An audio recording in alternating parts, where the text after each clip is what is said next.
Hello, everyone. Welcome back to episode 21 of the Three Body Problem, a podcast with very much improved audio quality, but that's about it. But before we get into the news, let me just check in with Juanito. You're checking in from Argentina. Echo Party. I saw you on the live streams and stuff yesterday, all dressed up. What's the vibe down there? Do we have listeners down there?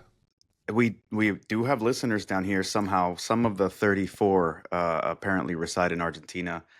It's been awesome. Honestly, I'll say it's even better than when we came together a couple of years ago. I think that was the first one after the pandemic, and you can see now that like the vibe is back in full swing. Super cool. Tons of students and younger folks that have gotten a ton of sponsorships for tickets just to be able to come out, and like they do all these like boot camps and things for younger folks to get into the industry. So our friend Fede and our Argentinian friends are truly amazing hosts. So it's been just a really nice experience. Like I've been very happy to come down here. And how are you, Costin? Checking in back from Romania. I see you're back in the home office. How are things? Yeah, things are good. Thanks for asking. No, nothing really big happening except all the news this week. No vacation? It's coming. It's coming. Like Christmas holidays. But don't lie, I saw you yesterday on a dark reading thingy doing a keynote talk connecting physics to cybersecurity, which was pretty cool. Oh, shit. Is that recorded? It is. So you can still watch it online on the dark reading website. This is my, I like this. Let's talk about this. Let's talk about the news. I want to kick it off with a story that we perhaps missed last week, but it's so full of juicy details that I'm actually surprised we missed it. It was a CISA FBI report on an Iranian group called Arya Seper Ayan Den Sazan, ASA, known as Microsoft previously called them Neptunium, or in the new weather reporting, Cotton Sandstorm. There's some pretty fascinating new FBI attribution details, and alongside that, Checkpoint issued a report on this WESRAD that connects this ASA group to it. Costin, you got a chance to read this report. Are you happy you got your IOX and telemetry? What is the standout item here? Well, you know me, I've been complaining in the past about some of these reports. Either they don't have IOX, sometimes they say they have IOX and there's no IOX, only TTPs. Sometimes the IOX are maybe not the best. There's sometimes the RR rules, but they generate false positives. Now, as I was reading this report, originally I was thinking, another one of those. But as I was reading the report, like suddenly eyes are getting wider and like, wow, this is good stuff. So yeah, I think it's a very cool report. There's a lot of new information for some of us that were tracking this activity for some time. I think I looked a bit into this back in July during the Paris Olympics. Back up a second, if you don't mind. Back up a second and kind of like set the stage. Who's the actor we're talking about here? We're talking about an Iranian threat actor, APT, that is known and have been followed over the years. Just set it up for us.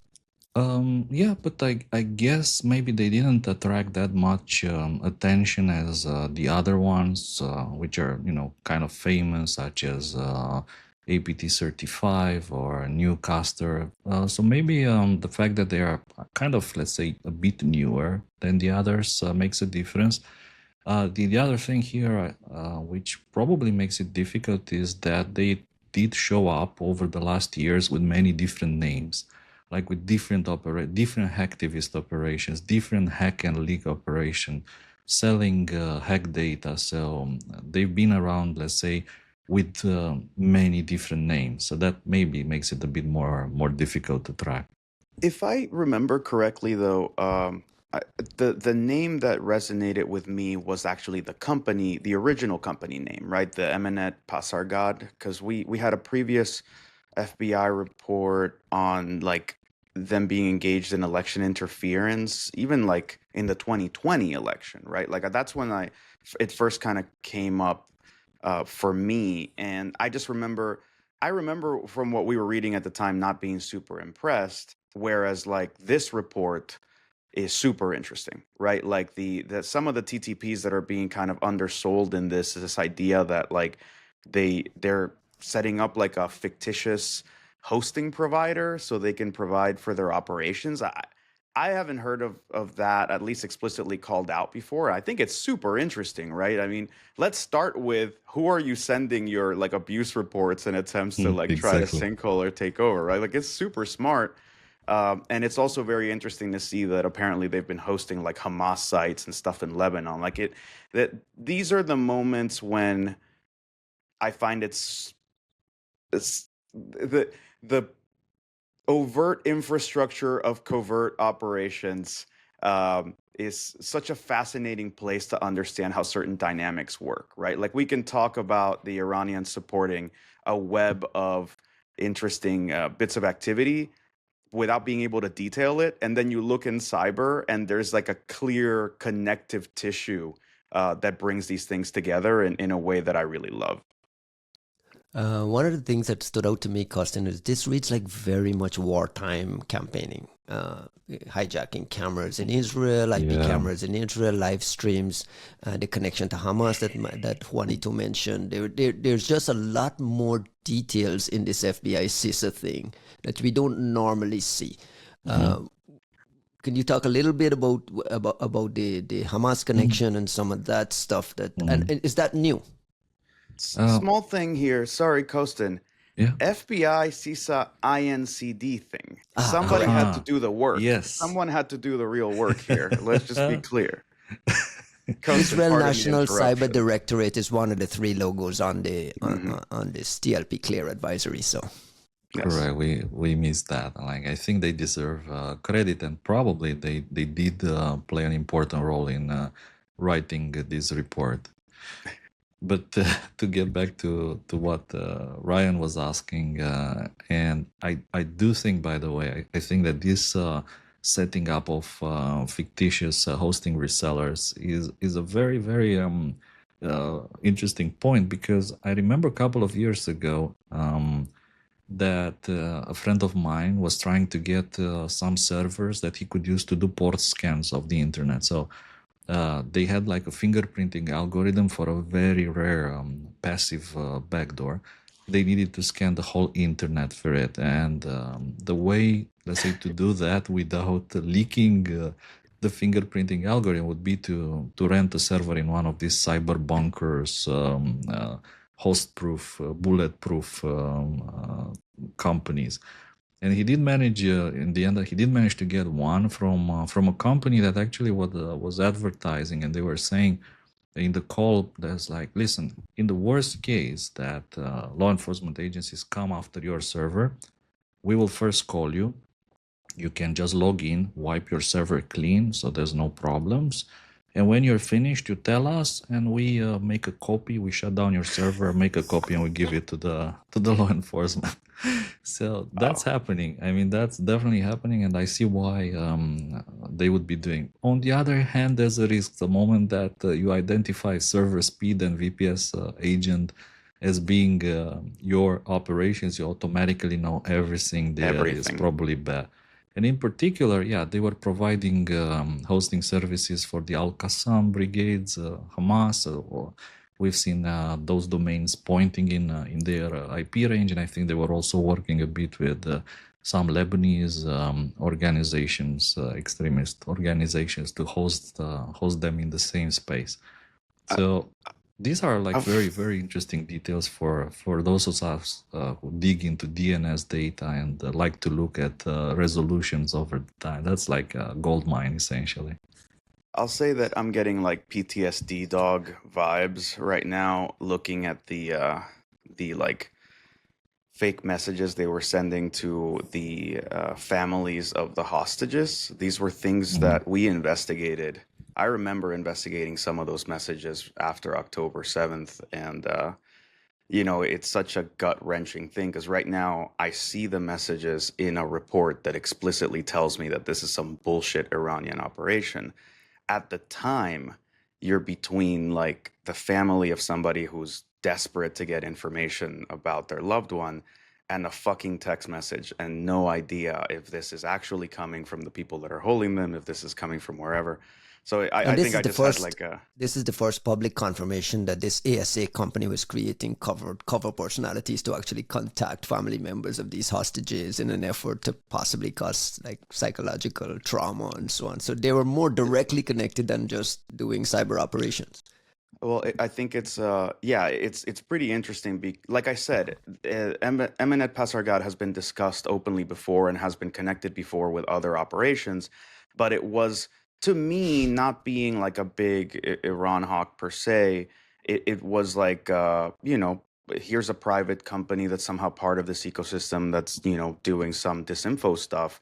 It's very different to see it as like a complete pass through for a lot of um, Israel, Hamas, and now Israel, Hezbollah war activities that doesn't leave a whole lot of room to be like this is just a private company that isn't necessarily a cutout for the Iranian government. So it is quite interesting. Yeah, I mentioned the IP camera targeting activity. According to this report, it was like immediately hours after the October 7 attack, they enumerated IP addresses running this protocol, looking specifically for live cameras, and the report interestingly has some actual screenshots and stuff in there. So it seemed to be something that was very, very connected. Costin, what's the big takeaway here? Is there some hunting that can be done? Is there like what happens next for us as threat hunters? I think there's a lot of hunting that you can do, and Checkpoint also published a very detailed technical report on WesRat, which is one of the custom malwares they've developed and deployed over the years.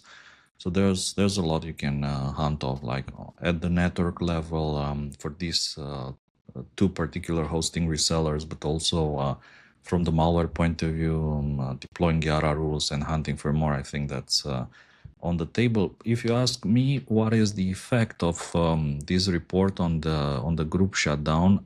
I don't think they will just go away because of this report. Probably the point of the report is just to raise awareness. More people get to look into this and track upcoming campaigns. The way I see it, this is an entity which likes to rebrand itself, constantly come up with new personas, hack and leak operations, all the time under different names, kind of tailored to whatever is happening. So this is something to keep an eye on, if you ask me. And ideally, it would be nice if these entities, the FBI CISA, if there's going to be CISA next year, plus the Israeli Cyber Directorate release an update in 1 year or 2 years. I think that would be very good. Juan, what do you take away from this? Is your team taking any of this new information? Is there any sort of additional hunting that you're doing? Is there any sort of additional detection capabilities that this helps you with? No, I mean, there's definitely a lot to hunt on here. I won't pretend to be more aware of it than I really am, right? Like Costin brought this to our attention like less than an hour ago, right? So this is a fascinating report. We somehow missed it, as you mentioned, Ryan, right? Like this came out 2 weeks ago. But there's some really obvious stuff, right? Like the hosting provider itself, like that alone, somebody like Tom Hagel will have a field day just running through that. I expect Silas Cutler, especially in his new role at Census, to go just do some serious shredding on some of that network telemetry. So that alone, I would expect, is going to turn out quite a bit of interesting information. I might need to like get past, like I said, my PTSD dog vibes right now as I see sort of the connections with the stuff that we were working on this past year. But I'm very interested. You keep mentioning the IP camera stuff. 2 observations on the basis of that. I think it's fascinating. Once again, as we talk about coordination for the October 7th attacks or lack thereof, it's fascinating to see some central Iranian fabric not having been already on the cameras before the attack, but doing it shortly thereafter. That is an interesting thing to me. Again, as we have discussions about the autonomy of Hamas and having started the attack and then everybody kind of piling on rather than it being a big joint thing.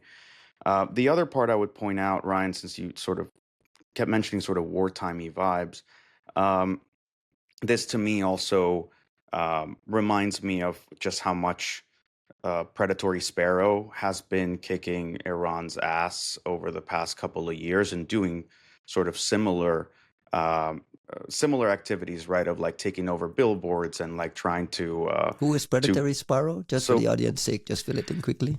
Predatory Sparrow, which we at S1 track as Meteor Express, is a threat actor that popped up doing some partially very trolly, partially very fascinating crossing of the Rubicon style attacks inside of Iran. We can only surmise as to who might be behind such an operation, but it's really fascinating, right? Like they stop the trains in Iran on a given day and sort of put up these trolling messages about like contacting the supreme leader's office as the trains were down due to cyber attacks. They've hit billboards inside of Iran. They have pushed sort of they're trying to kind of foment a lot of like internal revolutionary sentiment against. We suspect that they were also the ones behind the hack and leak of the Evin prison videos, which is supposed to be one of like the darkest places on earth. It's where you take Iranian political prisoners and subject them to all kinds of awful things. And then much more notably, they took down the gas pumps in all of Iran at some point, so you couldn't get gasoline. And the most insane one is they melted down a steel foundry on video. And it look, to me, this is the most fascinating group to have popped up.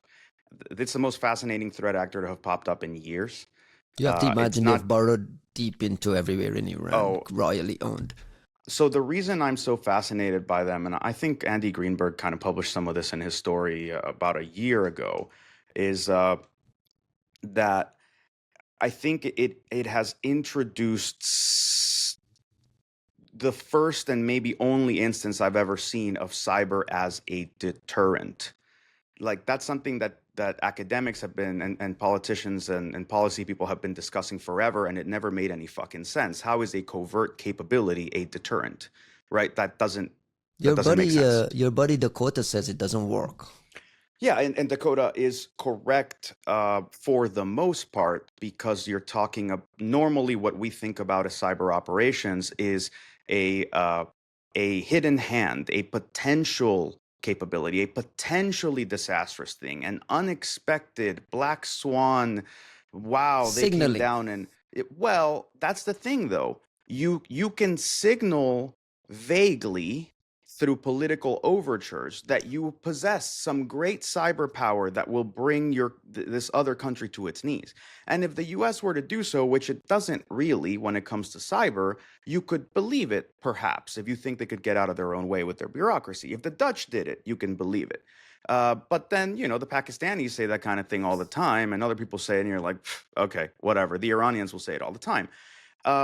Which is why I think the signaling is detached from reality and capability. This So is it doesn't beyond signaling. actually. This is actually turning screws Well, but not in a too much of a disruptive way, but Well, it can't be deterrence if you're not showing me that you actually have a capability, right? Like if you told me, if Ryan, you as an individual were like, I'm going to nuke DC if you do this, I go, well, this motherfucker's never shown us that he has a nuke, right? Like it doesn't mean anything. I say that this is the first real instance of cyber deterrence is because they're doing things inside of Iran that show that they could have done 3 times worse. And they only did this. Like with the steel foundry, they had access to 5, but they only melted 1. With the gas pumps, they could have bricked them, but they only broke them, right? Like it's things like that. So I have Sorry, obvious this is a huge, questions. I know I have tangent, obvious right? questions, and Costin, Sure. you can jump in here to attempt an answer as well. Is like, were they expecting something that they were trying to deter, and did it work? Like you're suggesting that this is a cyber deterrence because we only hit one of the steel foundries. Well, To me, the reason this is so meaningful is that it's not just that it's deterrence, but it's a way of Did it work? And what were they trying to stop? I can't possibly say if it worked because I can't possibly know what is happening in that conversation, what the actual means of like potential attack, retaliation, etc. was that was being handled. But I will say that for the first time in my mind, um, you have a state actor basically saying, back the fuck off because I don't have to leave my house to tear your country to shreds.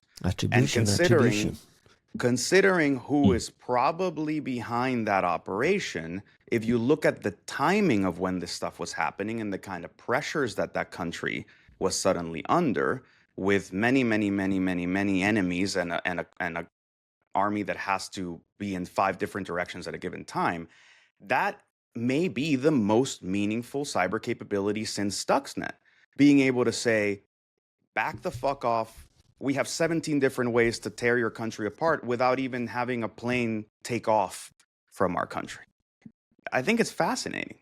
I agree. I don't know if it works though, because I mean, it could just be, this could just be malicious attacks that are crossing the realm and going into physical, affecting people's lives and so on. If it's meant to be a deterrent, and the only way we know it works is if we know it was meant to deter against, and maybe something didn't happen that was on track to happen. Is this like an intelligence conversation conspiracy Ryan is trying to embed himself into? No, I think it's just a conversation that we don't have enough information on, and we can't possibly have enough information on. What I will say is, I mean, we've seen some pretty soft-handed, like some pretty limp responses from Iran in this whole conflict over the past 18 months. Even like the drone rain that was sent from Iran, actually, like I think a day or two after I left Israel, was a largely inconsequential thing. Every single time we've seen Iran supposedly going to like rain missiles down on Israel,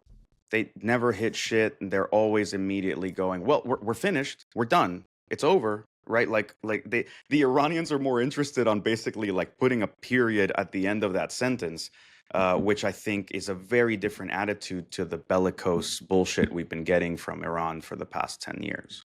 And that is likely to change now that we have a more hawkish administration coming into place here in the US. Costin, do you expect cyber activity in that region to ratchet up in a more meaningful way now with a new administration on board and maybe mindsets changing around, like how far we pushed it? Well, you know me, I hope the activity will ramp up because we want to see cool things. We want to see things like that. I'm not so sure personally about the deterrence side of this predatory sparrow attacks. I was thinking, me personally, more in the sense of a kind of a psyops designed to make Iranian people unhappy with things like the railway is broken, the gas pumps are broken, the government's broken. Like probably, I think the most perhaps controversial part of that was when they were blowing up this steel foundry, and there was a guy there that could have died because essentially he kind of ran away at the last moment, and then there's this molten iron falling on the same place where he was. Andy Greenberg noticed those guys. I watched that video 3 times and I hadn't seen the dudes running from. I have from under. it. Yeah, I have it. I watched it 3 times and I didn't see the guys running out until Andy pointed it out. I was like, oh, fuck. Right. Yeah. So, but on the other hand, they did say that they only the attack was executed when they were confident there will be no victims, no human victims, so nobody will die. But I think they didn't see them either. Good question. Good point. I think that in the sense of mute your mic if you're gonna type. In the sense of things happening between Israel and Iran on both sides, I think one of the most important ideas here is that you can't expect someone overnight to have this kind of level of capabilities. So this is something that takes many years to develop. And even, let's say, on the other side, on the Iranian side, you see them slowly improving, slowly evolving. they're hacking like maybe insurance companies and leaking people's passports so they can be used for all sorts of petty crime topics. They hack people's data and leak it online. They run all these operations, which you may say maybe they're kind of small, but what I see here is the developing capabilities. Of course, the kind of things which are happening in Iran are of much bigger scale, and the attackers are way more sophisticated. But what I noticed is that these Iranian groups, not just the government, not the MOIS and the Revolutionary Guards Corps, but also these companies in Iran and sometimes like individual contractors, they're ramping up their capabilities. They are more bold. They are setting up companies abroad. They're providing infrastructure hosting for others, for other countries. So I see that they're improving. So the question is how long it takes them to build the so-called maybe nuclear capability. It will take them some time, right, to get there. How long will it take? Do you remember the Magic Quadrant? And in the past, the APT Magic Quadrant, for the most part, we were, and I asked this question of you in the past, we've kind of discounted their ability or diminished their ability and capabilities. Do you move them up and to the right in the quadrant? Like, where do they fit now? I would say that across different threat actors, to me, Iran is showing the highest velocity, like they're climbing at the highest velocity compared to others. Of course, we have others which are way up and they have a lot more capabilities. But what I see here, I mean, they combine, of course, everybody is using AI nowadays, but they combine all sorts of things, disinformation, psyops, hack and leak, ransomware, destructive attacks, spying on cams, hacking IoTs, leveraging, open source tools, custom rats, multi-platform tools. So you see them moving at a higher velocity than other threat actors, in my opinion. Juan, you agree? You or you still discount their? No. I mean, I don't necessarily discount them. I was actually just remembering back to a talk I did at SummerCon a few years ago about the sort of I have openly discussed how much I hate the like Harvard Belfer Center Cyber Power Index, but like without going into how much it sucks, one of the reasons that one of the dimensions I think was really missing from that kind of discussion, it's relevant to this notion of like an APT Magic Quadrant, is actually the willingness to use capabilities.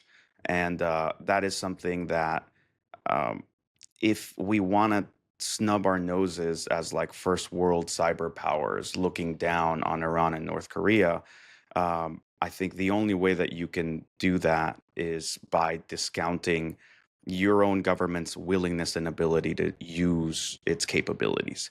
And it's why in the past episode, I think it was the last episode, I kept yelling, like, don't put the Dutch down like that or anything. Because when you look at the Dutch and you look at the Israelis, what makes them so amazing is a combination of capability and willingness and ability to use their powers. And in that sense, when you look at the North Koreans and the Iranians, we used to, we had to pay attention to them all the time. But we used to say, they're really shitty at what they do, but God, are they willing to do it? Like they're willing to take on every dumb political fight, every little stunt. Like they'll, Sony Pictures Entertainment, right? Some dumb stoner comedy is enough for you to like go do like a landmark wiping incident. The problem now is, as Costin has kept saying, the North Koreans have gotten really, really good at what they do. They're just mostly financially focused at it. And the Iranians are increasing in their capability. I think it's interesting to hear the observation that they may be, the ones reaching or climbing at the highest velocity. But I think to me, what has always been consistent is they're willing to use whatever the fuck they can get their hands on. And that's very interesting. Willingness comes with like desperation too. Like more likely you'll see willingness happening in places where there's war and there's conflict and there's like real, like Costin says, the willingness of the North Koreans comes down to feeding your family, hunger, living, right? It's like, Probably the same in Iran nowadays. I mean, I know of people, they're like some of them good people who were working maybe 3 or 4 different jobs to be able to feed their families, simply because one job doesn't provide enough money for you to survive. So it's also very tough. I All mean, right. keep in mind, right, the reason that that gas pump hack mattered so much is that no one in Iran, well, most people in Iran can't actually afford gasoline at standard prices. So, what the Predatory Sparrow folks took down was the state subsidized mechanism for being able to get gas so that you could, drive your cab and get to wherever you go. So, to your point, Costin, right? Like there is a very different economic fabric that you're playing with here. Also, Can we looking at the prices of gas nowadays in Romania, I don't know if the US, we are there, my friends. We are also there. Could use some subsidizing. Oh, can we pivot to the typhoon segment of our of our the esteemed podcast? We can we have have a news. little like video intro? Like it's just like the more you know, it's a rainbow with Yeah, like yeah, and the FOMO typhoon typhoon. comes Just spinning across. But we've delved into this at length on this show about the Wall Street Journal and public reporting on Salt Typhoon, and we've examined like where's the leaks coming from, who's responsible for this, why are we hearing about this now? There's no official information. This week we finally got a 3-paragraph statement from CISA, basically saying they're confirming an investigation into quote unquote a broad and significant cyber espionage campaign.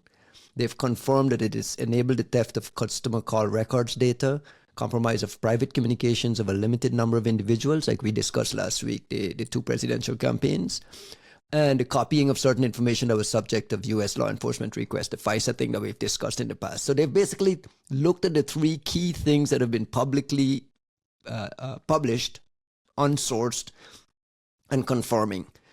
Is this just them under pressure from a lot of folks to say what's going on? Is CISA just saying, yeah, we know.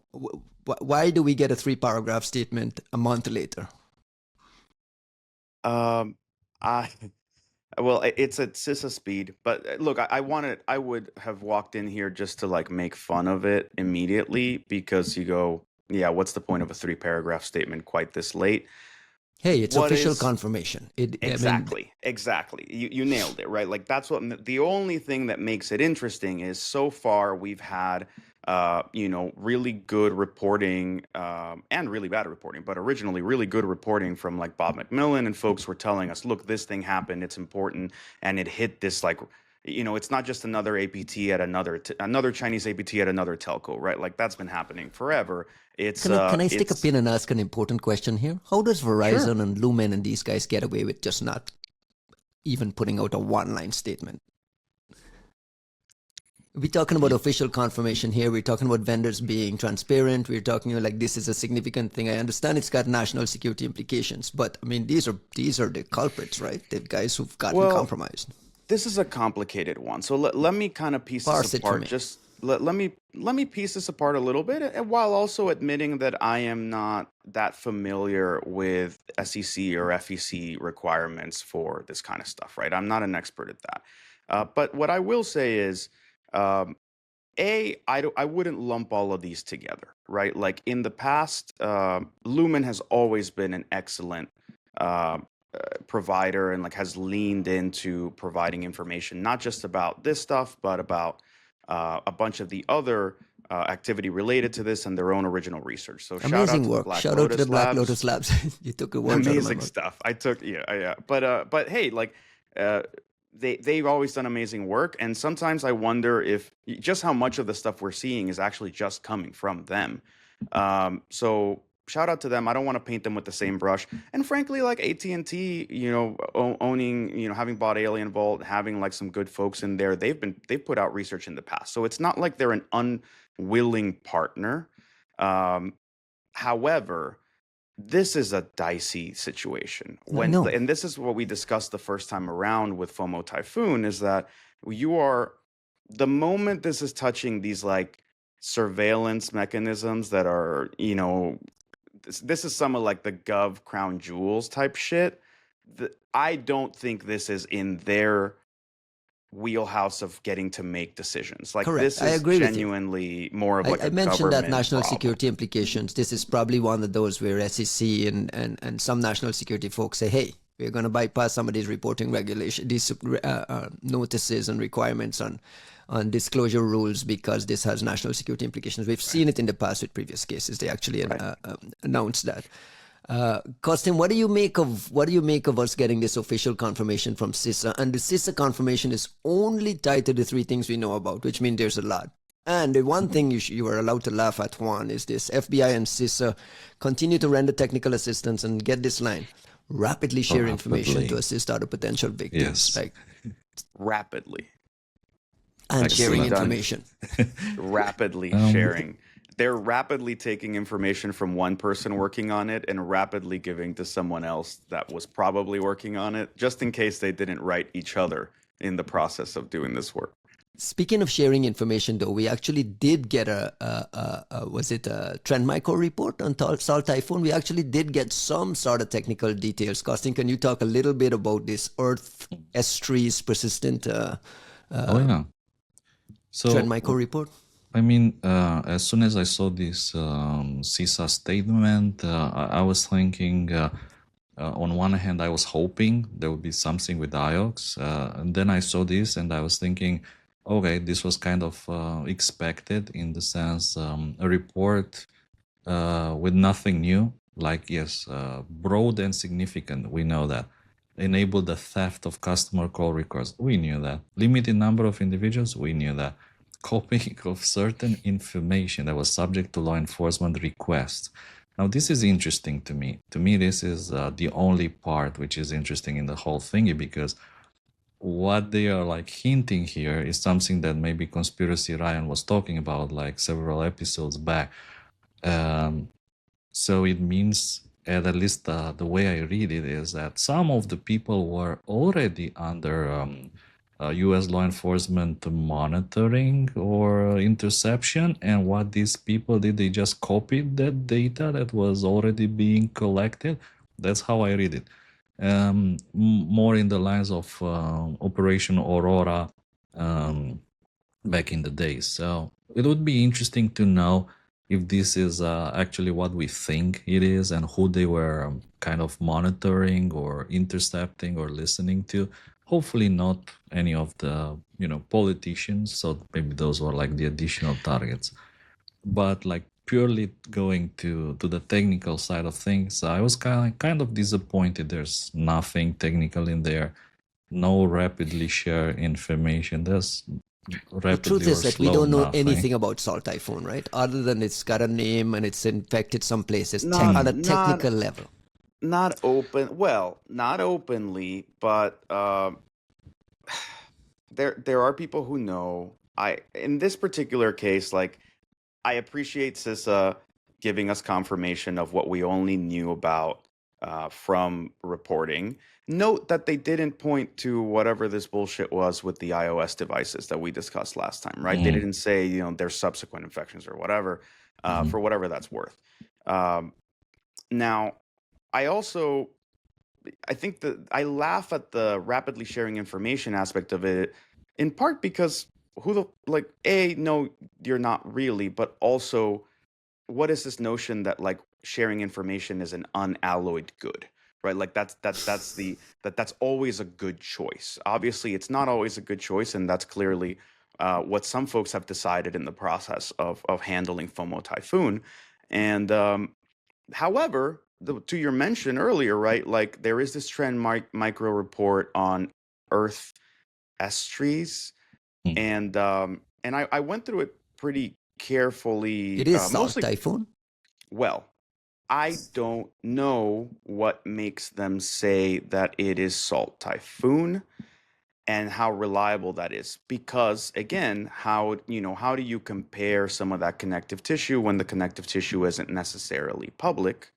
But also, there's so much room to mistake and clump some of this activity together in ways that may not be entirely accurate.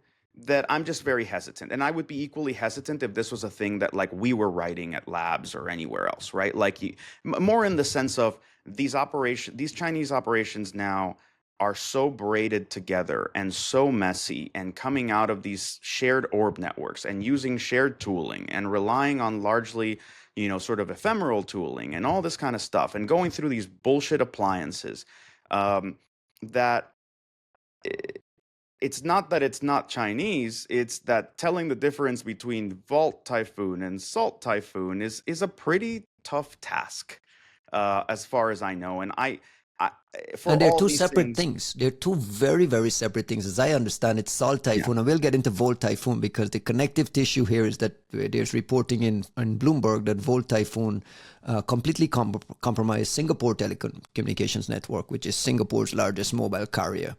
Volt Typhoon is connected to it. And again, we're being told with this public reporting that this is to give China the ability to conduct disruptive attacks in the event of a military conflict.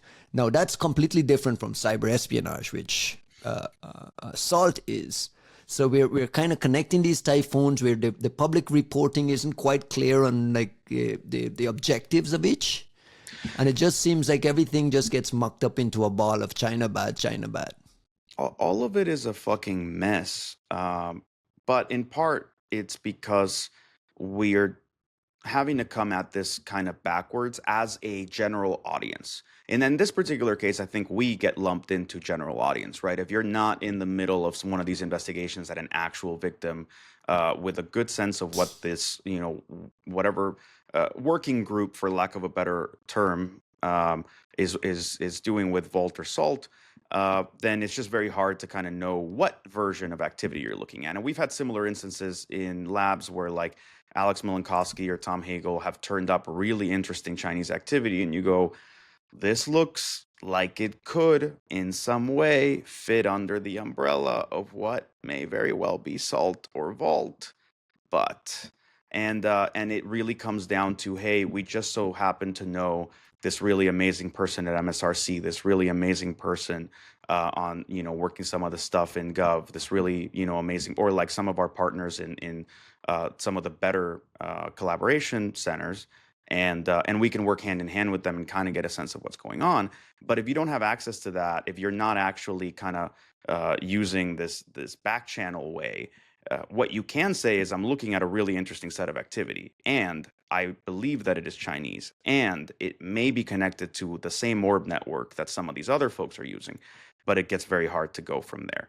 So like no shade on the Earth Estuaries report. It's really interesting, and if it is Salt Typhoons very specifically, then it's the first sort of more detailed view we have at some of their tooling, some of the slightly more custom stuff. It also, whether it is Salt Typhoon or not, it's clearly exemplifying a worthy threat actor that is operating in the same way that we've been hearing about these guys. This sort of notion of engineering towards our blind spots, staying as ephemeral as possible, hitting these bullshit internet-facing appliances, then moving through there, WMIC, using wget, using curl, abusing certain tools. Really interesting in some of the TTP stuff of like, they'll come in through Cobalt Strike, then use that to install a new tool, then go back and delete the previous tool, then reinstall the tool again later on. Like they're just, to me, and this might sound kind of naive, but it's like, it's sort of like going back to the hands-on keyboard, like keyboard cowboy style of hacking that meant you were like very engaged, very careful, hands-on tradecraft. And maybe there's, surely there's some automation to it now, but I think you have to contrast that to the back in the day, to the industrialized model of cyber espionage that you get with organizations like NSA and some of the bigger SIGINT orgs, where you've mechanized the whole thing, and human beings are maybe at the beginning, or they're at the analysis end and they're at the development end, but the ops themselves are very mechanized in a way. It's like industrial era cyber espionage, whereas like these guys are. It feels artisanal in a way that seems to really pay off for them. They're more And like, this if you want, like Moonlight Maze back in the days. Right. this Volt Typhoon Singtel thing is fascinating as well because apparently Singtel has big telecommunications operations in Australia, which gives them insight into another Five Eye ally. And the Volt thing, someone badly wants us to believe that China has done all of this pre-positioning and set up inside these critical infrastructure networks, and when a war with Taiwan breaks out, they'll flip a switch and everything will go haywire. Like that's the narrative being pushed. Is that believable, Costin? Like when you read everything that you know about Volt, separate Mm. Salt from Volt. Volt, which is this war prepositioning campaign. Are you buying that narrative? Is it believable? I I think it's these two are like two very big and sophisticated topics, and we haven't even mentioned Flex Typhoon because Lumen was publishing about Raptor Train, Flex Typhoon, and again, you look at all these different things and you see them targeting ISPs and kind of wonder. Back in the days, maybe there was just, let's say, everybody knew that this actor is going after the ministries of foreign affairs, and this one is going after the satellite companies, and these guys are going after the ISPs. But it looks like nowadays it's the Wild West, and everyone is going after the ISPs. Suddenly they realize that there's a treasure trove of interesting data at ISP, so everyone's targeting them. If you ask me, I think that one thing that stands out from all these things is that everything happens at a kind of an accelerated pace nowadays. So things are happening faster and faster. Like today, they are hacking these kind of things. Let's say maybe these old appliances. Tomorrow, they go after the Exchange servers because maybe there's some Exchange 0 day, and the day after, they're going after IIS or SharePoint. So things are changing so fast, and it will become more and more difficult in the future to tell them apart. Well, like, was it Volt Typhoon? Was it Salt Typhoon? Was it Flex Typhoon? Things are happening so fast, and they're like swapping exploits, sharing the same infrastructure, using the same malware, like these versions of DDRAT, if you want, previously used by APT41. What I think is missing here would be maybe a good, thorough paper from Mandiant/Google. You know me, I'm a big fan of their attribution and their reports. I think that is missing. Or a good, thorough paper from Eastern Sentinel European Labs, maybe? vendors. SentinelLabs, Checkpoint, ESET, if you want. I think it would be nice to have some good, thorough papers from these guys. Maybe not necessarily telling things apart, but going a bit deeper into what sets them apart, like what makes that this and what makes the other thing different from that. Like, why is it Salt Typhoon targeting ISPs in the US, but in Singapore it's Volt Typhoon, not Salt Typhoon? Like these kind of questions. I actually don't love the distinction that Ryan, like it's not that you've made it, it's not your distinction, but you're bringing it up as far as like the Volt and Salt thing, where like Volt was considered so significant because it was treated as like prepositioning for wartime. That's the But narrative that was pushed by the Microsoft and the US government when it was I, first. well, I mean, I don't give a shit what Microsoft says on that front because that's the same bullshit they were trying to push in Ukraine, and we know that that part, at least in the way that they did it in the beginning, was largely unsubstantiated. Right? It was someone at their bullshit, policy place saying, "Oh, this thing got attacked at the same time that it got bombed." Never mind that it It's was not being only bombed Microsoft. the I mean, I've entire heard fucking time. I've heard government officials use this prepositioning thing. I mean, that's the No, no, that's the no, no. official Sorry. narrative.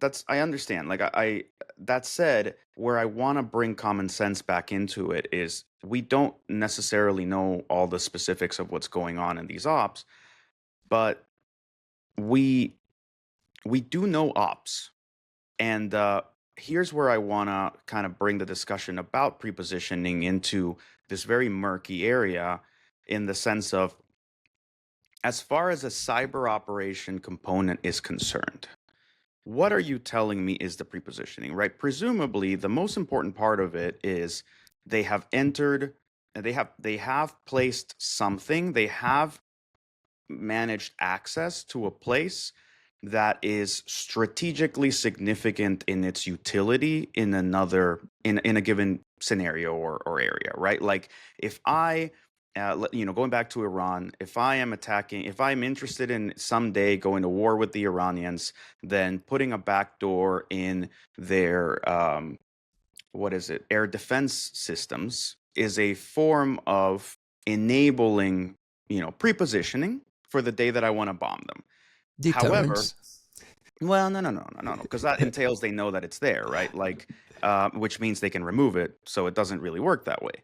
But okay, it's the target is an important part of it.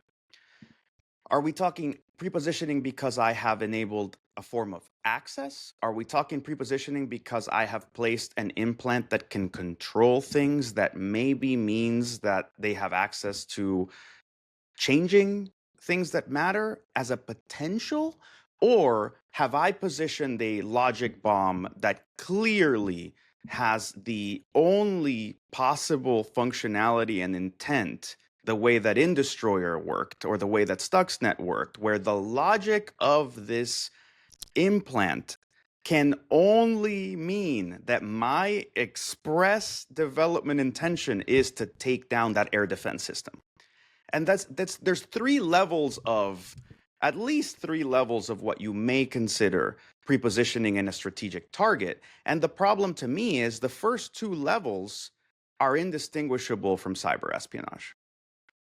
So I'm not saying that we're not being told the truth. I'm not saying that we're being lied to. I'm saying that I expect that if it's true, if it's accurate, then what I expect is for there to be an all source or human tie-in that says that this cyber component is going hand in hand with a political intent to use this in this way. Unless you're telling me that you found a logic bomb, actual like piece of malware designed to disrupt or to cripple or to alter a And they're not critical telling us strategic that. system. No, with that, we haven't been told that. We haven't seen that we There's haven't no. been told about that with Volt Typhoon, which does not mean it's not there. We just have not been told about What it. do you personally believe? Do you personally believe the prepositioning narrative?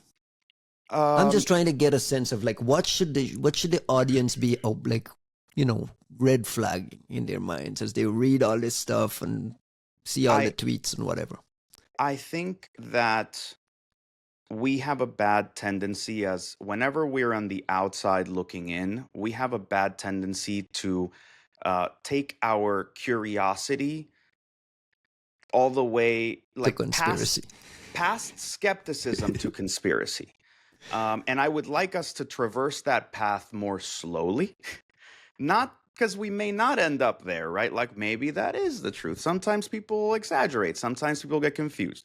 But actually, I want us to linger longer in the space of curiosity, because what I want to say is I don't know that Costin, you may correct me here, and I hope that you can, but I don't know that we've ever seen the Chinese uh, do that kind of like full on hardwired semi-kinetic or potentially kinetic style of cyber operation.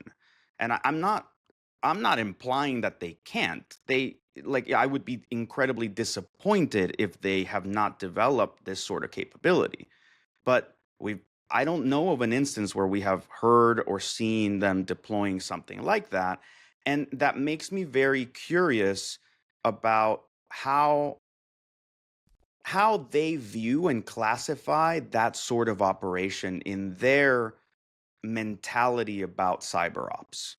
Like, do they have a distinction where they go, oh, yeah, everything's allowed in cyber espionage, but if we were to do some semi-kinetic shit, that would just be war? You go, okay, like these guys think about it in a way similar to how the US seems to maybe sometimes think about it. Or That what stuff is it? is documented in their doctrine, whatever their doctrine is, right? I mean, I'll ask Dakota. Dakota Carey would know perhaps, but but also I'm just curious. Like everyone has a doctrine. Like countries that have never in their lives figured out how to turn off a light switch with a PowerShell script would not, have a doctrine about cyberkinetic operations. It's very different when you talk about a country that has the capability somewhere in their own remit and has not deployed it. Right. Just on the subject of slow walking or skepticism to conspiracy, I mean, a lot of that will be helped if people were a lot more transparent about stuff, and we're just not getting these droplets, and everything is overclassified, and samples are like state property, the same things we've talked about at length. It's hard for us to I constantly have to ask the question: do I believe the narrative? Because we don't get evidence, we don't have success stories, we don't have this thing. I mean, Costin keeps reminding us. Just quickly on that question from Juan. Costin, have we seen the Chinese involved in any sort of crossing to physical at all in the past? So, I personally, I don't buy into this prepositioning narrative, like you call it. I've seen this happen many times, and it happens a lot when technical people talk to politicians or military, and they try to describe something like, what are you seeing? Well, we are seeing them using implants to target a number of systems. What kind of systems? Well, it's electronic intelligence systems. So do you think that they're doing this on purpose? Yes, I think it's on purpose. Do you think they're doing it to learn about our capabilities? Yes. Could this be some kind of prepositioning to them invading us? Is that a possibility? Questions become the report. It is a possibility, right? So, so Got it. our story here is that they're preparing to attack us, when they're actually no. Now, historically, I think we've seen prepositioning like the real kind. I've seen it twice in my career. The first time was before Russia invaded Crimea actually. And what I saw, and I remember I even wrote a report that. So and that was an obvious tell from people looking at it. Yeah. I mean, it looked like. And then the downside, or like the other side of the story, happened before Russia invaded Ukraine. So what happened there was people were talking about it. Is Russia going to invade Ukraine? And I looked, and there was like no new Turla infrastructure. So I said, I don't think so, because there's no new Turla infrastructure. The last time they did this, there was tons of new. What I noticed, however, there was tons of new gamma radon infrastructure, like thousands and thousands of new domains. But the last time, it wasn't gamma radon, it was Turla. So I said, like, there's no chance they're invading because there's no new Turla infrastructure. Then I realized, so it wasn't Turla, it was gamma radon this time. So at least we know that in case of Russia, their typical prepositioning before invasions or big things is these huge spikes between 3 to 4 months before the actual invasion takes place. So maybe it takes time for the orders to be passed left and right. So we know that's how it works with Russia. With China, I think we don't know how it really looks like. Is it more infrastructure, more implants?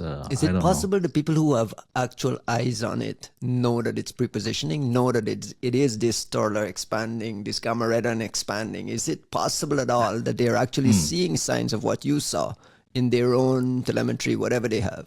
It could be. It could be that they are seeing and saying like, this looks like Turla back in the days and gamma radon back in the days. But to be honest, if they were confident that was the case, there would be maybe more direct messaging, like, you better not invade us, like, because we are like super ready. So I think it would be more direct. And again, the only kind of prepositioning that would make sense at the moment would be related to Taiwan, right? I think that's where things could potentially that's where get they see it, hot. That's right? exactly what they're saying. Discussing, right? Like Guam would be a strategic point for U.S. military in the case of any kind of hostilities in South China Sea, etc. Look, one way that we could read this, even in the case of not seeing explicit tooling for X, Y, and Z, is just how hard did they work to try to get to a very specific niche portion of a specific target. Like that's a different way to go at it, right? Like if you tell me that there's a in Guam there's one power company and they like anyone might any APT might end up in the power company, right? Why wouldn't you? But we actually watched that they got into the power company and they mapped out the place and they made sure to only put their tools in the one Windows XP machine that could take down the power to a military base, right? Like sure, there's ways that you could kind of foresee that. I also, Costin, I would say interesting. No Violet, no Violet Lamberts, but there's there is a sort of interesting mentality that comes to this notion of determining intent behind cyber operations, and I think a Hold on lot a of the second. time Hold on a second. You can't just drop a code name between you and Costin, and I am not going we to be can have our sitting little here. jokes, we can have our moments, I'm right? not Like going to be sitting here and asking you what is this Violet Lambert and what's the connection. Quickly, I'll no make a idea. note that Bloomberg is reporting that the Chinese Foreign Ministry has said that his nation has no interest in interfering in other people's internal affairs through cyberspace. So we have official word from Oh, the good. Chinese government. They also said that they oppose the spreading of China-related disinformation due to people's political agendas. So Yeah. so much for hearing that stuff. Now, I want to pivot because this is going to be the China episode. Just, Juanito has constantly told us that China is kicking our asses. We have, this week was Patch Tuesday. And coming out of Patch Tuesday, Microsoft patched 2.0 days. It's becoming a monthly thing. ODay is exploited in the wild. Clear Sky, which is a research company that was credited with one of them, CVE 2024-4351, said that one of them was actually Russia hitting Ukraine. So that's part of the other thing. But what stood out in the Patch Tuesday reporting for me is some very interesting bugs reported by some very interesting Chinese folks. And shout out to the people at cnnic.cn, 4 folks responsible for reporting this 2024-43450 DNS spoofing bug. I mean, if you know about DNS spoofing, if your country is the master at it, like this is where it comes from. And then the Cyber Kunlun, which we've discussed on this episode in the past, reporting some pretty nasty RCEs. Shout out to the Chinese folks reporting bugs to us. China is kicking our asses and at the same time helping us protect our software. Juanito, how do you explain that? They feel sorry for us. They go, God, help yourself. You guys are a fucking mess. Here, The let me hidden part give of all you of this, the hidden part of all of this that everyone knows is that the Chinese government had access to these for a long time prior to it getting actually reported and fixed through their new laws and so on. Is there any? I don't know, man. Like, first of all, yes, shout out to them for reporting the bugs. And it's awesome. And it could not have been easy. Like, that takes some kind of process. What the intent there is, I don't know. But regardless, like, you're helping to raise the security for everybody. So credit to these folks. Um, I actually don't like. I know the narrative here, and it's not just a narrative, right? Like the legal reality is such in that world where the Chinese government has access to all these vulnerabilities early. However, I do still think that I prefer a smoking gun in the sense of show me that it was used in a cyber operation in this and that way so that we can have a more mature conversation about that VEP process. Because that's, to be fair, that was the same kind of uh, just general suspicious air that people tried when they discussed like any kind of vulnerabilities equities process with the US government as well. It was like, well, you're just handing them bugs. You go, unless you see them using them in some way, um, right? Like there's many hands within that gov. I'm not trying to be naive about the Chinese. I am pointing out that it was Patrick Howard O'Neill's reporting about the use of ODAs from Chinese CTF competitions, the ODA competitions that were being used in like, operations against Uyghurs, where you finally go, hold up, right? Like, if you wanted to tell me that this is a the most principled part of the Chinese government, right? Like they take O days and never would they ever misuse them. Okay, well, here we have an example of this being misused.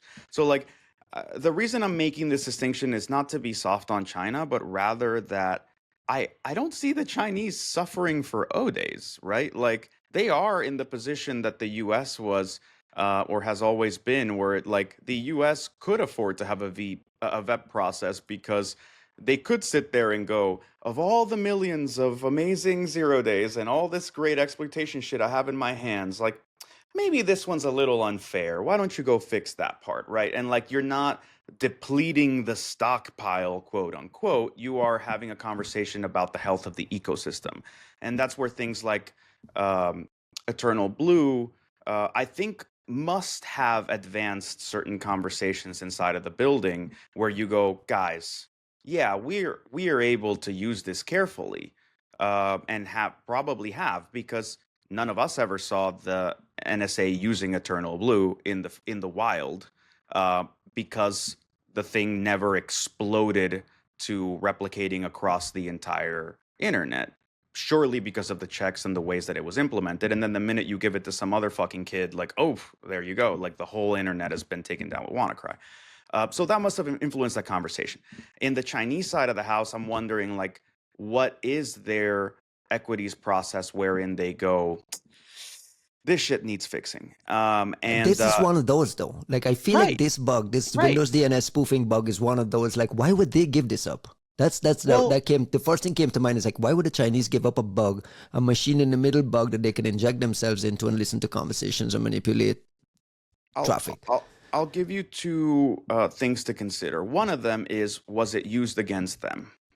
The second one is, at the end of the day, the Chinese, to whatever capacity they rely on Windows, are not in a place to fix Windows just for themselves.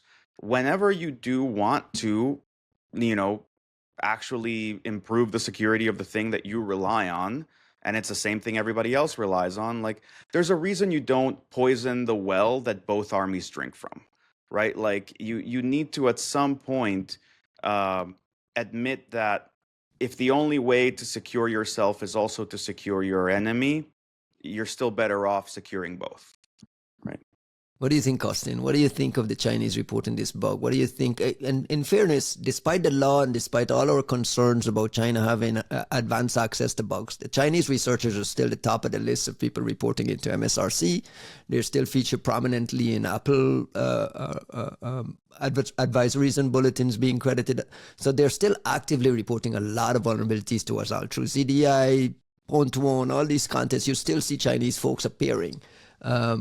Costin, what do you make of, is this conspiracy, Ryan, speeding down the road here? I think so. I would say that the Chinese government most likely has some kind of policy Overflow? defined. No, but the policy defined already, and the policy may say, all right, based on our experience, we've seen and we know that the moment we start deploying a 0-day, it takes the NSA maybe 3 weeks or 3 months to catch our 0-day, and then they start using it against us, and the damage is probably much higher than from the NSA using it against us than the benefit from us using it against them. So that means that we need to have some kind of a policy. We use something for a while and then we patch it. So I'm confident they do have this kind of a policy where they limit the uses of 0 days for a period of time to make sure that it doesn't get captured and used back against them. Now, I would assume that they have maybe different policies for different types of bugs. So maybe things like in Windows, escalation of privilege is not as bad as remote code execution, so you can hold on to the EOP for longer if you want. Then RCEs like direct network RCEs are the most dangerous ones. So I would assume they have a policy, and what we are seeing here is that whenever the expiration date hits on the 0-day, then it gets reported and patched because it turns into some kind of a race. For how longer can we still use this 0 day before someone else uses it on us? Is it good strategy to look through bulletins for reporting from certain people and make sure you prioritize patching that one specifically because of what you just said? It's already been used. It's already it's something like this. You should be on top of your wheels to get this patch, right? I think you should patch everything as soon as it becomes available. For sure, there's something which are more worrying, like 0 days in these magic walls. Let's get to it. You're calling Bitcoin magic money, so I'm gonna call these firewall appliances. I'm gonna call them magic walls. So magic walls. In our magic wall reporting segment. In our Magic Wall reporting segment, we have Palo Alto confirming today that an unauthenticated remote command execution vulnerability is being exploited in the wild against a limited number of firewall management interfaces that are exposed to the internet. They put out a CVSS 9.3 advisory. No CVEs, no CVE attached to this one. It's been added to the CISA Kev list last night. It's all kind of like live as we speak now. This is another one. It's Fortinet, Ivanti, Palo Alto. Palo Alto is a security vendor of repute with a great threat intelligence team. What do we make of this kind of hodgepodge confirmation of O'Day without any sort of details? Doesn't even have a CVE. You're saying, hey, there's a bug being exploited, disconnect things from the internet, but there's no CVE. It's like, Is there a patch? There is no patch either. No patch, no IOX, no information, just this. It's being something. popped. Yeah. Well, let me ask you something, right? If you're a customer and there's no, for whatever reason, there's no patch yet, are you happier being told to start looking for configuration changes and we're working on something that's going to help you? Or do you prefer they stay quiet while you get, potentially fucked and then they go, oh, yeah, you've been getting fucked for 2 weeks, but here's a patch. We were waiting to have a patch, right? And I'm not trying to be soft. It's your software. I'm not trying to be soft on Palo Alto. I'm just saying, you are. Well, I'm trying to be reasonable here in the sense of I would like to give the benefit of the doubt to the companies that have been putting more effort into being responsible players. That's it. And they are. Right. And that's what I want to teach to companies like Fortinet, where I'm like, it's not that we like jumping up and down on you. It's just that we're so unimpressed with your lack of trying that no, we're not in your camp, and no, we're not all, vying for your well-being. We would be happier for you to be replaced by somebody that's more responsible. But when that also means that when somebody who is acting responsibly is maybe stumbling or having a hard time or trying to figure their shit out, I do want to give them the benefit of the doubt. And if Palo Alto fucks up, then they fuck up, right? I won't. Especially in the case of O'Day reporting. You can't tell me that this thing is on fire.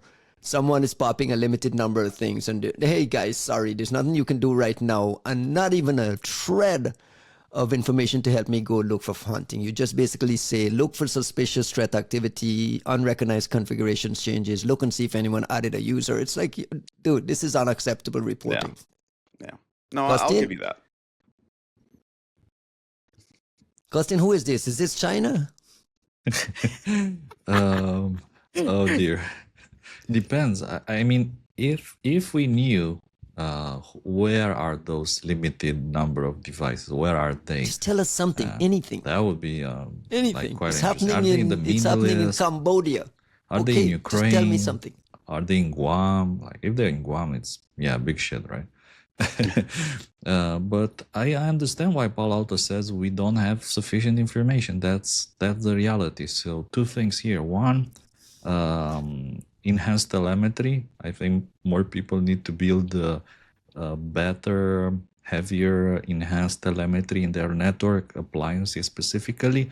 Not EDR, not free antivirus, whatever, but network devices, I think, particularly suffer from the lack of the same level of telemetry that we have on desktops. That's the first thing. I know what you're gonna say, but like this, that's the reality. There's not enough telemetry. And the two, I think that all the big vendors, if they don't have that already, like the Magic Wall people, should have huge pools of honeypots deployed on the internet in all parts of the internet with the biggest, most badass telemetry that you can imagine, waiting for them to get popped with 0 days, and whenever that happens, to set off alarms, and so that they can immediately investigate it. So if they don't have that, I think that everyone should have thousands, tens of thousands of honeypots, um, real-looking devices on the internet with the latest patches, and then hunting for 0 days, hitting them. Real looking, bro. Like they have the devices, right? Like what a wonderful situation to be in, right? At least, like you can't do that with iPhones because no one's shooting iOS O days indiscriminately. But you can do it with these dumbass appliances, right? Like anywhere they're on the internet, if you put a remotely official sounding name on that thing, like someone's gonna hit it. So I actually haven't given that a whole lot of thought, Costin. And it makes me even more disappointed in some of the appliance vendors, right? Because Isn't this what we know, Harun's company does? That they can create tokens that resemble these things? I mean, I don't think in this, like specifically for this use case, but it is the same mentality, right? Like you're just setting tripwires, which is a mentality that was actually quite popular in like the Unix and Linux development side of the house like 20 years ago, and I thought it was fucking great. Like I actually wish that I think that mentality got kind of bastardized when people started to talk about like deception type solutions, which I just think were overcomplicated. Like you were talking about, like, can I create an entire fake network that looks like our network but has fake data in it, and we put them in there, and then we watch them. We're like, guys, you went too far. How about you just put a couple of user accounts that are slightly unprotected and nobody actually uses them? And if somebody like, tries to use them at some point, you just fucking start raising like red lights and alarms inside of the SOC because there's no legitimate use for that account, right? Like it's simpler, but it's more along the lines of like, hey, someone's traipsing across our network. They don't know it as well as we do. They just tried to use something that looks legitimate and isn't. Here we go. To Costin's point, these motherfuckers are sitting on hundreds of these appliances that they just have around. They could have a dev version of it. They could have like a debugging version of it. They could have it, hardware connected to something else, and just sit there and wait for the O days to come. And clearly, they're not doing that because all the O days are getting reported to them by third parties.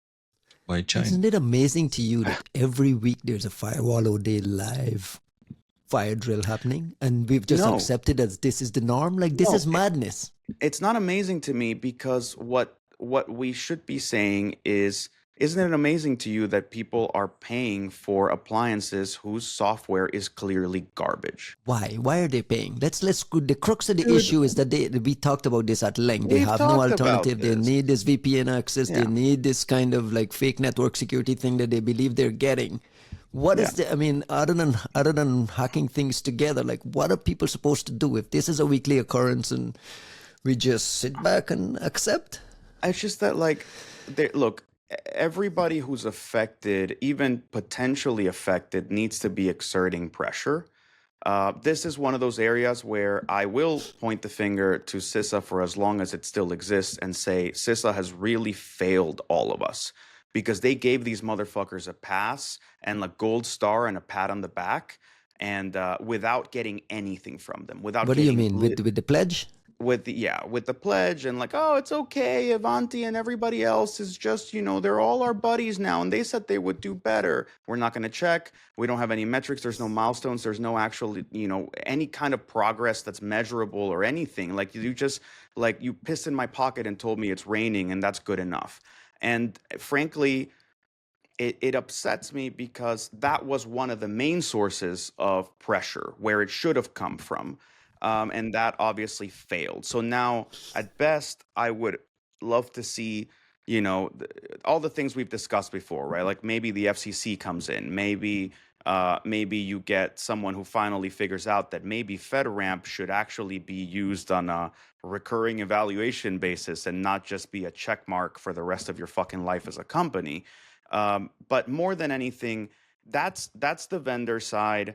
On the customer side, yes, they need to put pressure, but I don't come down on customers quite so hard when it comes to enterprise needing to play the purchase through compliance mechanism, right? If you're a CISO, the idea is you have 7 checkboxes. Which solutions check the 7 checkboxes? Ivanti is on the list. We have Ivanti. We get the box. Yeah. And there's 5 more. There's 5 other. There's 2 better products, but that only check 5 checkboxes because they haven't gone through the whole certification process for SOC 2. Oh, I'm gonna put my job on the line to go with this thing. No, we're gonna go with Ivanti. So I don't agree with it, but I don't fully put the pressure on them. I just think someone's got to start to package this stuff up differently. Somebody's got to provide us with a different software that can be installed on existing appliances. We need to just come up with some way that just cuts these motherfuckers out and probably generates an entire ecosystem of new companies and business that can make a fuck ton of money. Just use this is one of those places where I want the free market to the exceedingly free market to somehow bite them in the ass. At the risk of making this an inordinately long episode, it's not too early to ask what happens next with CISA. I mean, it's the top conversation today. We've had Rand Paul make public statements about, hey, I wouldn't mind getting rid of this thing altogether. In reality, you're probably not going to be able to get rid of it altogether, but CISA, as we know it, is about to undergo. I mean, there is no doubt in your mind, Juan, that we're going to see an entirely different organization with a different mission and a different ask, right? What is your initial thought about what happens? I think there's so first of all, and I this caveat I may have to repeat for the next 4 years. I don't like getting really hung up on predictions about this kind of administration, because I think it's an administration that is chaotic, unprincipled, opportunistic, and incompetent. So none of those are the bases for good prediction. So, and people say, oh, believe them when they tell you what they're going to do. I believe them when they tell me what they intend to do.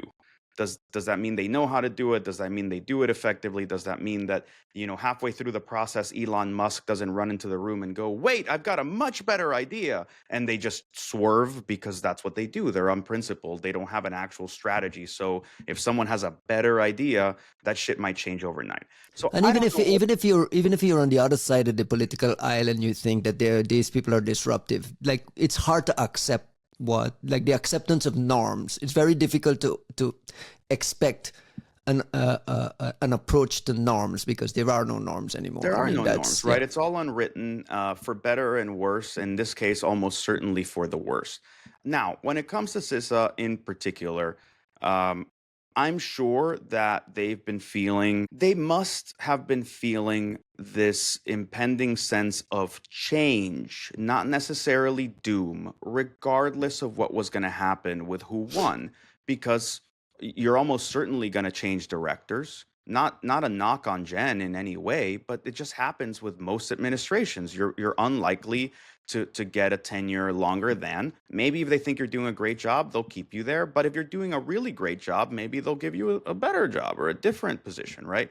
So there's always an expectation of change when it comes to the political appointees. And then you have the feckless bureaucrats and the careerists, and then some good people that have no intention of moving. In this particular case, I have no idea what to expect. I mean, Rand Paul's accusations aren't even based in any kind of reality. Let's start there. So really, you're coming at it as we just don't fucking like this boogeyman we've created. And they're going to have to come defend these meetings. And people are those meetings didn't really happen. It's you better get ready to defend them. And okay, bro. This is just, they could try to fucking tear this shit to the ground tomorrow. I don't know how that works. I don't think I in my lifetime, I don't remember ever seeing the government shrink, much less, somebody just try to remove any of this stuff. Is it fair that they've overstepped their original remit? Because I remember a previous episode of the conversation where you might have even suggested that they were bordering into different directions. And I feel like this is the knock that the folks have against CISA is that, hey, you provide a significant value, but at the same time, someone just said on this podcast, CISA has completely failed us. Like there's nuance to the value of CISA and the money spent and what we got out of it and all of that. Look, I get what you're saying, and I'm not objecting to it. I just want to treat it with some nuance, since it's not going to get any nuance in the near future. I don't think that the bullshit these people are talking about as censorship was censorship, and I don't even think that they were overstepping their remit. The problem with CISA has never been that they overstepped their remit. The problem with CISA has been that they've been trying to grow their remit to expand beyond the scope of literally anybody else at the table. They want their remit to be everything cyber all the time, which is why they've never been successful in any part of their remit, because there's no way that you can like hug the world that way. You know, if they were just the cyber and election security agency, you have a much smaller set of priorities, and you can set some goals and metrics and say, look, year over year, we have somehow positively affected this.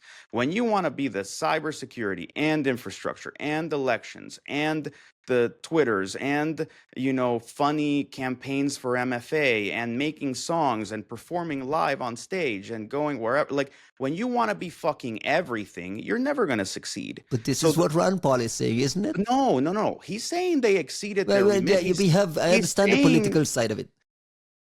Well, but he's saying it needs fixing. The thing needs fixing. But he's not talking about fixing it. You know he's not talking about fixing it. He's talking about tearing it down as a boogeyman and being able to take a bunch of like former administration people and parade them in front of Congress for 3 weeks for a news cycle, and then they'll forget about it and they're gonna go jump up and down on someone else. Like, somebody still got to do incident response on the federal government. Somebody still got to maintain this KEV list that is now become a default in all our tools. Like you can't get rid of CISA. So let me put the question. It would have been great if we hadn't gotten rid of, let's say, U.S. CERT and some of these other organizations that might have had overlapping remits with CISA and then got swallowed for no fucking reason whatsoever. Like maybe if we had some redundancy in this government. There's a lot to fix, right? Now we're getting to the crux of it. No, stop it.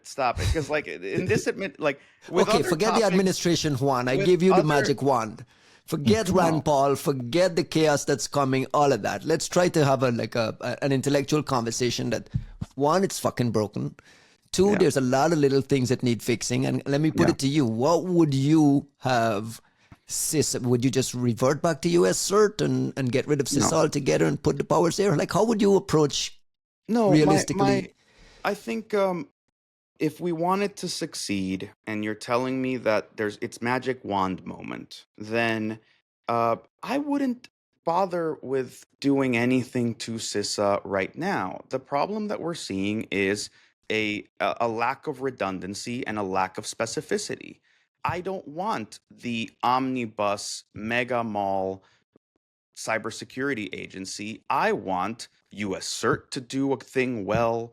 I want CISA to try to do a thing well. I want the NSA to spin out CSD in the way that GCHQ did NCSC, but to actually make some significant policy changes around what those people are meant to do, how classification is going to get slightly unfucked on the way there, and what remit these people actively have to do, because they will take it seriously if you tell them that it is their responsibility to do it.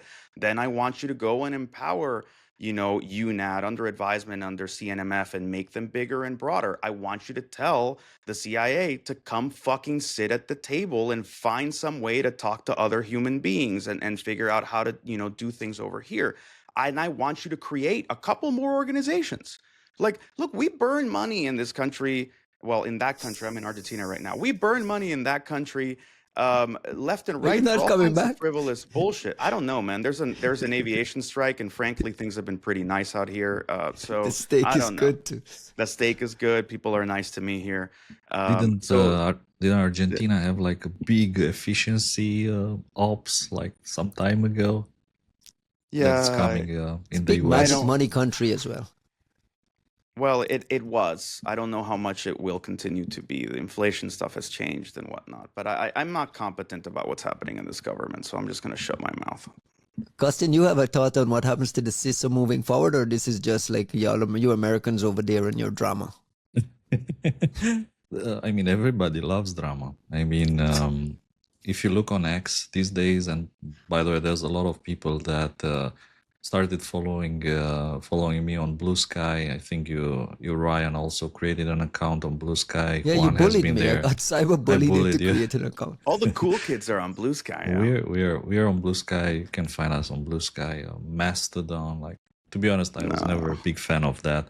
I don't like Mastodon. Yeah. Can we get back to CISA quickly? But I want to close this very, episode. very quickly back to CISA. I would say, like, again, my point was, from what I'm reading, not on Blue Sky, on X, basically, because that's where the big action happens at the moment. X is where you get official government news. That's where you get the government news. The way I read it is that this DOGE, the Department of Government Efficiency, will be coming after CISA. I mean, there's no way they're gonna let CISA alone. So there'll probably be some cuts, like you said, a new leadership. Me personally, what I would love to see is that maybe they do better, more technical reports in the future. Again, I'm all about IOCs. Like politics, I don't care about politics. Please, if there's gonna be some kind of restructuring, Yara whatever, rules. better Yara rules, please. More IOCs, less Make Yara TTPs. great again. Make Yara great again. No. Look, so one thing I will say is, there's a reason I talked about like fecklessness and inefficiency and whatnot. There is in this administration of pure chaos, there is what these fucking squirrels are obsessed with right now. There's what they're able to somehow manage to cobble together, and then there's what happens. Like the reason this is all chaos is today they will say that they're going to destroy CISA. Tomorrow they will have hearings and parade them halfway through.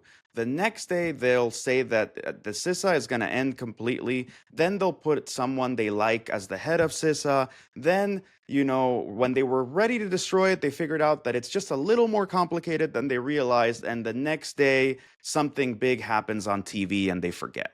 So like, it's not that I'm saying that nothing is going to happen. I'm just saying that there's a huge gap between where these people want to go and how effective they are at getting there. And chances are we're going to end up with just some like zombie carved out CISA that has like half the budget, and some shitty person off of like Fox News is running it because they know how to send emails real good. And then, like that's how you end up with like a CISA that just doesn't do anything.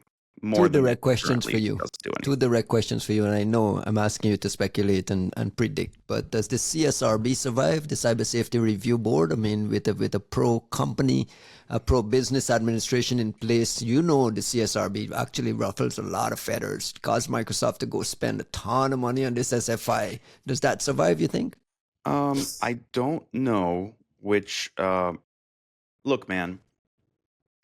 Everybody who's still in some version of some portion of the government that ever did anything valuable and thinks that they've ever added some value to society, the true test of your legacy is, what do you do with the remaining time you have?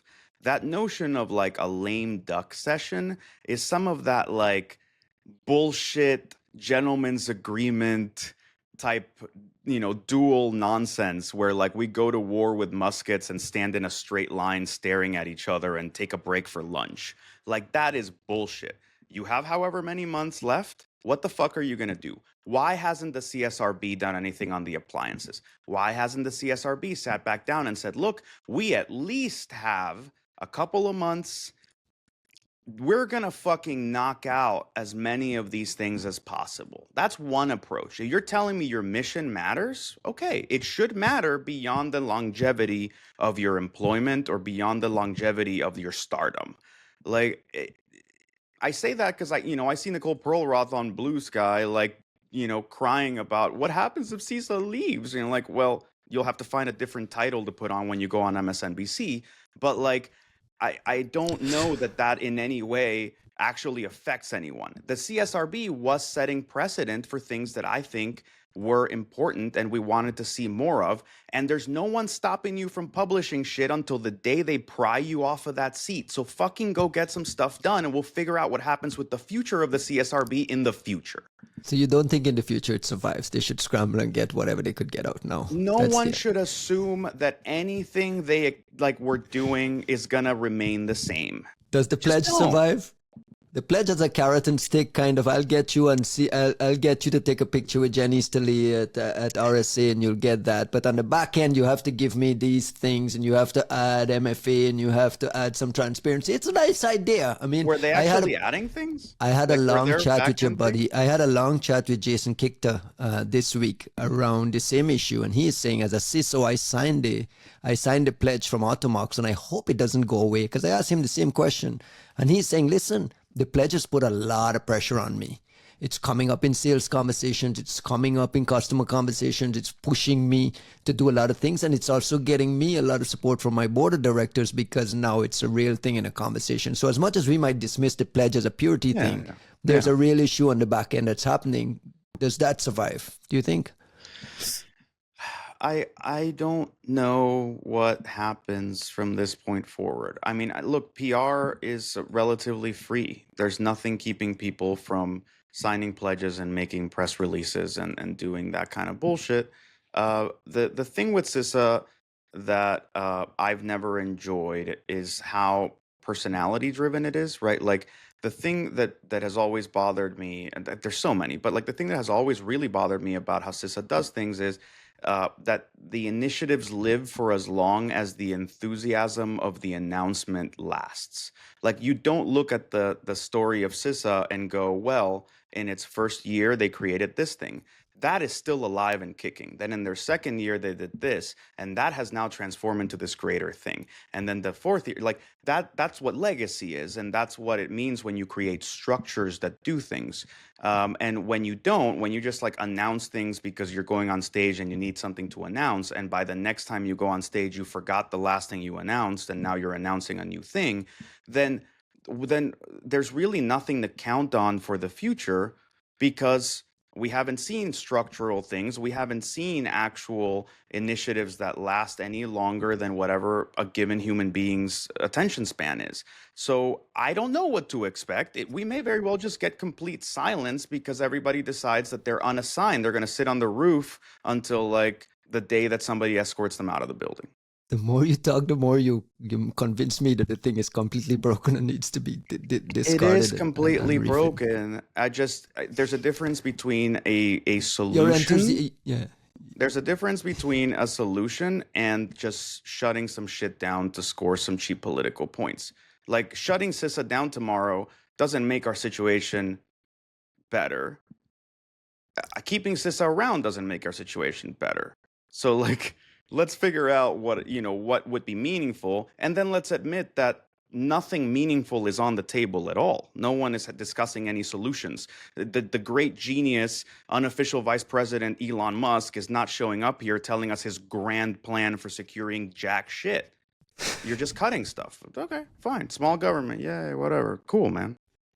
You can't have it both ways. Both sides of the political aisle, both sides of the aisle agree that CISA is shit. Like at some point. Yeah, I'm just saying that you're not proposing a solution. You're just proposing to parade some people in front of a TV camera. Fair enough. It's a FERP walk. Fair enough. Bitcoin has hit an all-time high. The North Korean government just had their GDP improved by XYZ. Costin. Costin, you're our correspondent. I know we make fun and call it magic money, but cryptocurrency world and the intersection with security and all the implications is really top of mind right now. I want to do two things. Is there any fresh news in the magic money world that you're following? One, and two, a question that came up on the last episode with the Meat Space, the guy who had gotten kidnapped, and the Meat Space episode. Like, what's the mitigation for that? How do I? Is there any sort of framework / technology / approach / whatever you call it to mitigate the risk of what happened to that guy? Help me understand how you think about it.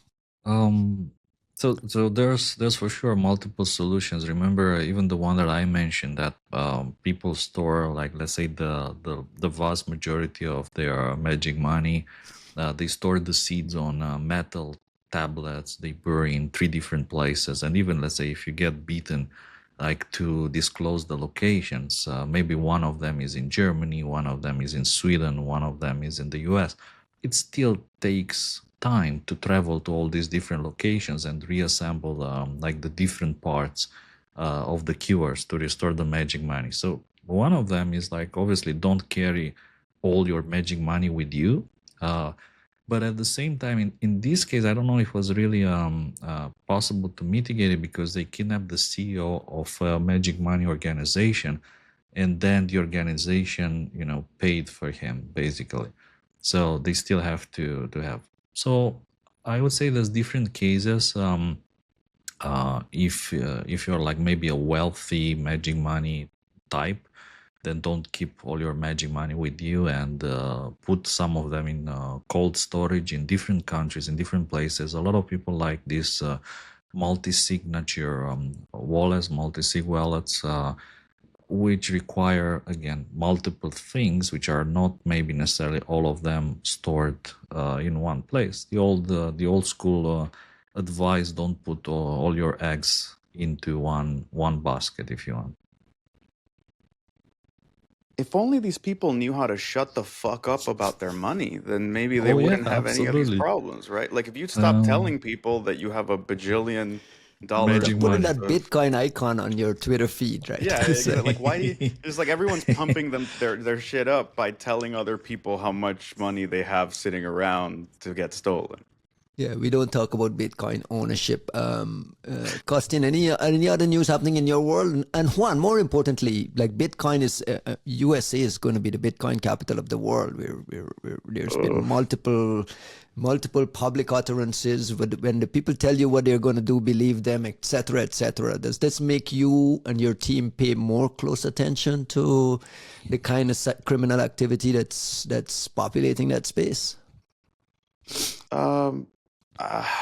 You expect more moving forward? Money, the magic money valuations are crazy. I mean, the magic money valuations are crazy, which in part incentivizes some level of greater value and ownership, sure. But I'll give you a different side to this, and this is something we used to discuss with when Bitcoin was like in the 30-some thousand dollars. It's expensive to pay a fucking ransomware fee in a currency that has suddenly fluctuated to near 6 figures, right? Like, is it actually, it's appealing for the people that are holding on to the currency. How convenient is it for the people who need to fucking pay a $7 million ransom that the next week is actually now a $12 million ransom just by virtue of the fact that you need to buy Bitcoin, right? And it's just to say that, like, what we're seeing is greater value being assigned to this bullshit thing that makes money launderers happy. And Costin, why is he hopefully, dismissing it as a bullshit thing? That I don't know. I mean, wow. you keep calling me the magic money Correspondent. buddy, Buddy. when in reality I'm not. Actually, I was thinking that I mean, among my friends, there's people who know a lot more. Like, for instance, our good old friend Tanase. He knows a lot more about magic money than me. He has his own magic money and so on, which I can only dream Don't of. tell people. They're gonna kill him. They're gonna not They're necessarily, gonna but kidnap they're gonna invest in his magic money. Okay. You see the But problem here? what I was thinking is that there's this fear of missing out. People are like, I didn't buy when it was 30, I didn't buy when it was 60, and so on and so on. I just wanted to say one thing, and you keep mentioning Elon Musk. Remember that Elon Musk, he bought Bitcoins when the Bitcoins were 30,000. Then the Bitcoin collapsed, like all the way down to 11 or so. Then he Genius. started kind of selling some of it, and Genius. eventually he sold everything when it went back to 30. I'm just saying that the smartest, richest person on the planet missed out and sold all his Bitcoins at 30,000. So you're not Paper alone. hands. Paper We are hands. not man. alone. It happens to the best of us. It's almost like the whole thing is just a fucking gambling Ponzi scheme that, like, Well, you could say that everything is a Ponzi scheme. The stock market, that's a Ponzi scheme, right? The US dollar, that's a Ponzi scheme. it, Everything in this world is a Can we Ponzi just scheme. stick to not VC being the everything. Ponzi scheme? No, VCs, like Ponzi scheme. Ponzi scheme. Well, yeah, VCs are a Ponzi scheme, but as What, Chamath Palpatia would explain. the But the US elections, like with this lobbying, like the lobbying Ponzi scheme. Quickly. The Pennsylvania lawmakers have introduced legislation in their state house to permit its treasury to hold up to 10% in Bitcoin on its balance sheet. Rainy day fund, blah, blah, blah, blah, blah. Pretty significant costing because this creates also another target for the North Koreans, don't you think? I mean, the question I just threw to Juan was, do you expect a ramp up in crypto-related things happening and crime and the kind of things that you're tracking, like all this fancy wallet compromises and so on? What do you expect to happen in the next year or so as we navigate these crypto waters? That was a question to Juan or to me? You. To me. You're the one tracking all this thing.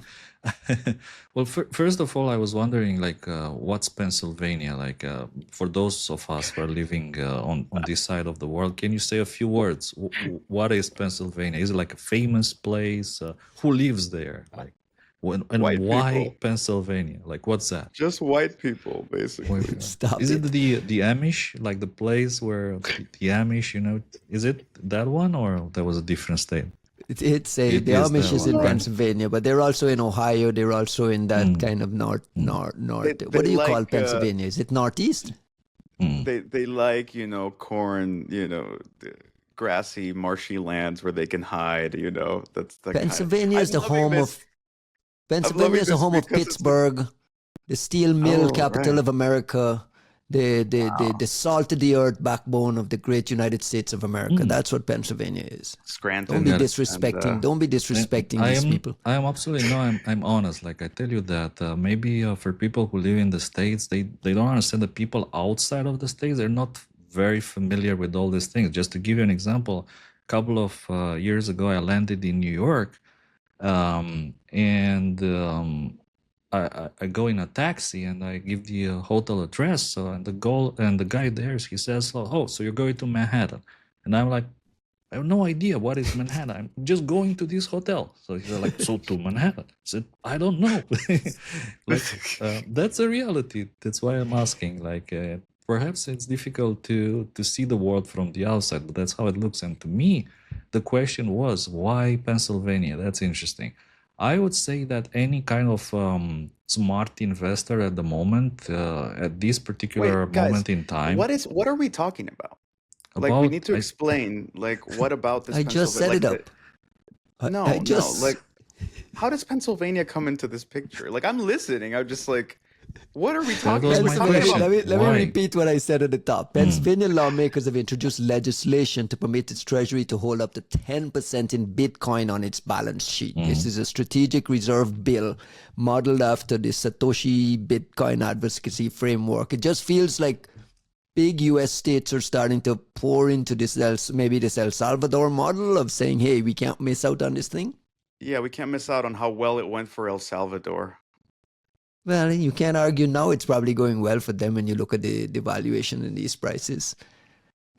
Put a bow on this conversation, Costin. We're now on 48 minutes in, and it's starting to. Absolutely. So, like again, I would say that at this very precise moment in time, any kind of fund, let's say manager, any kind of a smart investor, if you want, who is looking around for ways to fight against inflation, like to maybe find some kind of a buffer or to mitigate the potential effects of recession, depression, and so on, is looking for ways to diversify their investments. So for sure, Bitcoin is attractive because, again, the upcoming administration, they all said, Bitcoin is going to be big. So what I see here is just ways to mitigate the risk.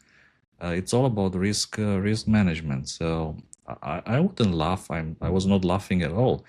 I was just surprised a bit that it's not happening in more states. So if we can maybe talk again about this topic the next week, you're gonna see that there's gonna be the same happening in more states. I see I don't. Juan loves the I'm. topic. Juan, I'm. you I'm. get the last. You get the I'm last word, having. my friend. I'm having severe heartburn here because we would be balking if Pennsylvania announced that 10% of their strategic reserves is going to be put in casino chips over the next few years, and that's they consider that a strategic investment. And I say that because this thing is not tied to literally anything. It's just a speculative roller coaster, and that's what we're seeing, right? Like Mhm. Bitcoin has not gone up to a hundred Disagree. thousand. I I don't disagree. think it's gone up You to know a what hundred thousand matters? dollars What because some matters great is a value was story. made. It's always the story, like the story behind that. Uh, That's for speculation. anything in the world, the US dollar, what matters for the US dollar is the story. The fact that behind the US dollar is the world's biggest army, most powerful army in the world. That's what gives things value. And here I think that with Bitcoin, what gives Bitcoin value is the story. It's not the whole of what gives the dollar value, right? Like the dollar also encompasses a great deal of like GDP and production and industrial capability and an expanding and contracting economy and the ability to trade in between all kinds of existing consumer goods and international exchanges with no question as to its value or your ability to And the US withdraw or Army. put money into it. I'm just saying, like, any economy, any currency tied to an economy is an abstraction of the value of that economy. Bitcoin is a speculative vehicle because it goes up whenever some fucking autistic tool decides to like go on TV and pump up its value, and it goes down at random when people decide they want to buy more Rolexes on the secondary market instead of. And it also doesn't have a clear means of exchange because it's not transactional. Guys, So we have like, an entire country funding a nuclear program on this thing, and you're dismissing it as people buying Rolex watches. but they're We funding can't an have it both entire. ways. Remember the discussion we had, I don't even know what episode, where it's like you have it as a means of money laundering in which you're losing a significant portion of your value, and what you're doing is Bitcoin is a mechanism for laundering money at a certain variable percentage, and other people along the way can get rich or poor as that goes along, and they are the greater fools in that they're the ones providing the means by which others can cash out, You're right? dismissing it as nothing, and we have a ransomware epidemic that's only there because this Bitcoin exists. Like, this is the raw Because I'm not reality. dismissing it as nothing. I'm dismissing it as simply a money laundering mechanism. And we have a ransomware epidemic that is dependent on that money laundering mechanism. And I'm I glad. politely disagree with that. I think the Don't biggest be money polite. laundering You can be solution in impolite. the world is Okay. cash. That's it, cash. Dude, cash People is with hard. bags of cash under their desks. I'm Cash, gonna stop cash the recording because cash erodes. Cash turns to dust, man. Like you have, it's hard. It weighs. You have to move it physically. Bitcoin is a much better mechanism than cash. it's also way too confusing. Costin tried to get me to invest $100 in this Tanase VPN fail coin thingy, and I gotta do Tanase coin. 25,000 different things with a wallet over here and put something over here, and there's some magic numbers that have to go over here, and I'm like, dude, I'll put my $100 up on E-Trade and buy one NVIDIA share stock. of. What was What it? can I NVIDIA buy with stock. Tanase coin? Is it do you get the full VPN. Romanian boyfriend experience with Tanase coin, or do you go just VPNs? Guys, leave You Tanase you alone. buy I love VPNs Tanase. for the poor people in Iran who can't access the internet because of traffic being blocked. Thank you, gentlemen. That's the wrap on episode 21. Juanito, have a safe trip back. Hopefully you get a flight out. Costin, Thank you. lasting shout outs? Tanase, of course, our Of good course. friend, as well as all our good friends in Romania, in this part of the world. I mean, again, no prepositioning. If you ask me, there's no prepositioning happening. Things are quiet. Christmas is coming. Please don't do anything rash. You know No who I'm talking prepositioning, about. no collusion. Dude, a Don't do big thank anything you. rash. A big thank you to the Echo Party folks for allowing you to pump the podcast on their show. I couldn't understand what your Spanglish is and what Fedi's Spanglish is, but I heard Three Body Problem and I heard my name once or right. How twice. do you So. say three-body problem in Spanish? That's a good. La problema de tres amigos. That's Bye-bye. there you go. There you go. Bye-bye. That's Bye-bye, guys. thanks everyone. Bye-bye.